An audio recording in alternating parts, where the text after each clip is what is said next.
This is going to blow your mind. The devil's role in Christianity is far more complex and intriguing than you might think.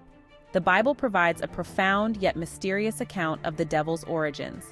While it leaves some details to the imagination, Christian teachings and biblical references offer a clear perspective on this fallen angel. What we do know is both enlightening and sobering. We are introduced to Lucifer, a magnificent angel in heaven. According to Ezekiel 28:12-15, he was created perfect in beauty and wisdom, an anointed cherub who walked in the midst of the stones of fire. His splendor was unmatched, his power immense, and his wisdom profound. He was a shining example of divine craftsmanship. He possessed it all: beauty, power, and a direct relationship with God.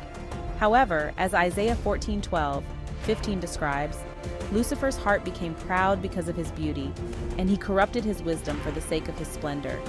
He began to harbor thoughts of grandeur, dreaming of a throne higher than God's. His ambition knew no bounds, and his desire for supremacy grew stronger each day. He aspired to be God himself. This insatiable hunger for power became his driving force. He started to believe that he deserved to rule, that he was the rightful heir to the divine throne. His determination was unwavering, and he began to plot and scheme, gathering followers who shared his vision. Pride, as Proverbs 16:18 warns, goes before destruction, and a haughty spirit before a fall. Lucifer's pride blinded him to the reality of his situation. He underestimated the power of God and the loyalty of the other angels. His rebellion was not just an act of defiance, it was a declaration of war against the very fabric of heaven. A rebellion erupted in heaven with angels choosing sides. Revelation 12:7-9 recounts the fierce battle, a cosmic clash of titanic forces. Angels who were once brothers now found themselves on opposite sides of a celestial war. The heavens trembled with the fury of their conflict, and the outcome was inevitable. Lucifer and his rebel followers were cast out. The defeat was crushing, and the consequences were severe. They were expelled from heaven, cast down into the abyss. Their fall was a dramatic and tragic end to their rebellion, a stark reminder of the price of pride and ambition.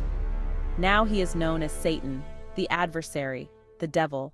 His transformation was complete. No longer the radiant angel of light, he became the embodiment of darkness and evil. His new identity is a reflection of his fall, a symbol of his eternal opposition to God and all that is good. From the heights of glory to the depths of despair, Lucifer's journey is a cautionary tale of ambition, pride, and the consequences of defying the divine order. His story serves as a powerful reminder of the thin line between greatness and downfall, and the eternal struggle between good and evil, as taught in Christian doctrine. Fast forward to the Garden of Eden. Adam and Eve are living the good life. No bills, great wardrobes, all-you-can-eat buffets. Enter the devil, disguised as a serpent. He whispers doubts to Eve, questioning God's goodness. He tempts her with forbidden knowledge. Eve takes a bite, then Adam. Paradise lost. The devil scores his first point. Turns out, even in paradise, you can't trust a talking snake. Fast forward again to Jesus in the desert. He's fasting, praying, probably wishing he packed a sandwich. The devil sees an opportunity. He tempts Jesus with food, power, even a chance to escape his destiny. But Jesus, unlike Adam and Eve, resists. He quotes scripture, stands firm in his faith. The devil, defeated, slinks away. Round one goes to Jesus. The devil isn't a one-trick pony. He's got more disguises than a Hollywood actor. He can be subtle, whispering doubts and fears. He can be tempting, offering power, wealth, and pleasure. He can even be downright terrifying, appearing in nightmares and fueling our anxieties. The devil's a master manipulator, always looking for a way in. Here's the thing about the devil. He loves a good blame game. Throughout history, the devil has been the ultimate scapegoat, the one we point fingers at when things go wrong. From ancient scriptures to modern-day tales, the devil's role has always been to shoulder the blame for our misdeeds. Didn't study for that test? It's easy to say the devil distracted you. Maybe you spent hours on social media or playing video games instead of hitting the books. It's comforting to think that some external force led you astray. Ate the whole cake? Devil's fault. You were on a diet, but that delicious cake was just too tempting. It's almost as if the devil himself whispered in your ear, urging you to take just one more bite until the entire cake was gone. But here's the catch. The devil can't actually make us do anything. We have free will. Every decision we make, every action we take is ultimately our own. The devil might present us with choices, but the final decision rests with us. He can tempt us, sure. Just like the forbidden fruit in the Garden of Eden, temptations are all around us. They come in many forms, from the allure of easy success to the siren call of indulgence. He can whisper in our ear, planting seeds of doubt or desire. These whispers can be subtle, almost imperceptible, but they can influence our thoughts and feelings, nudging us towards certain actions.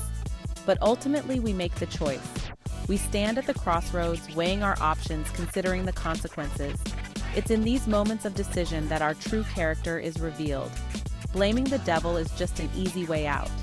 It's a way to avoid taking responsibility for our actions. By attributing our mistakes to an external force, we absolve ourselves of guilt and avoid the hard work of self-reflection and growth. But true growth comes from acknowledging our own role in our actions. It's about looking in the mirror and accepting that we have the power to choose differently. The devil may play his part, but the final act is always ours. The devil's not just a literal being, he's a symbol. He represents the darkness within us, the temptation to choose wrong over right. The Bible uses all sorts of imagery to describe him: a serpent, a dragon, a roaring lion. These images might seem scary, but they're meant to warn us, to remind us that evil is real and it's lurking. The devil isn't all bad, at least not from a storytelling perspective. He keeps things interesting. He challenges us to think critically, to defend our beliefs. He forces us to confront the tough questions about good and evil, suffering and redemption. Without the devil, the Bible would be like a one-sided coin. A bit boring, wouldn't you say? Wrestling with demons, spiritual warfare. The Bible talks about spiritual warfare, a constant battle between good and evil. We're all caught in the crossfire. The good news is, we're not alone in this fight. We have God on our side. We have the Bible to guide us. We have the power to choose good over evil. It's a tough fight, no doubt, but victory is possible.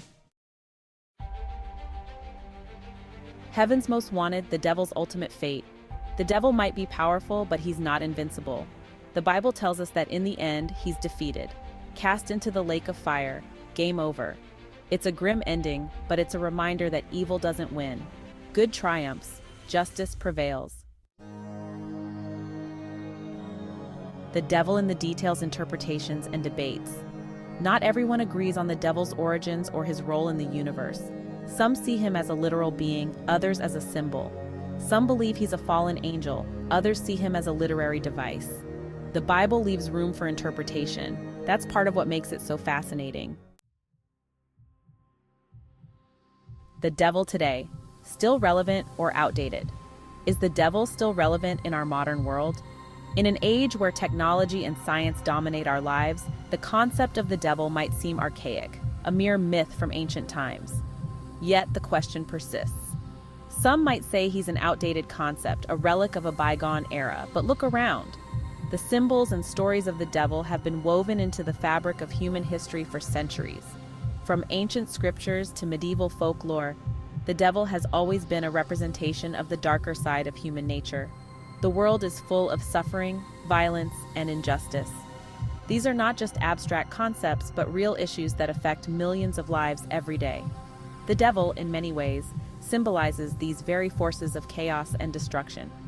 When we see war-torn landscapes, the plight of the homeless, or the devastation of our environment, we are reminded of the ongoing struggle between good and evil. The devil might not be lurking in the shadows with a pitchfork, but the forces of evil are still very much at work.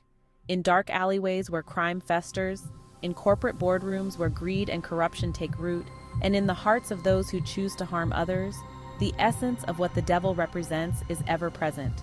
The battle between good and evil continues. It's not just a metaphysical or religious concept, but a tangible reality that we face every day. Acts of kindness, protests for social justice, and community gatherings are all part of this ongoing struggle. They are the counterforces to the evil that exists in the world, and it's up to us to choose sides. Every decision we make, every action we take, contributes to this larger narrative.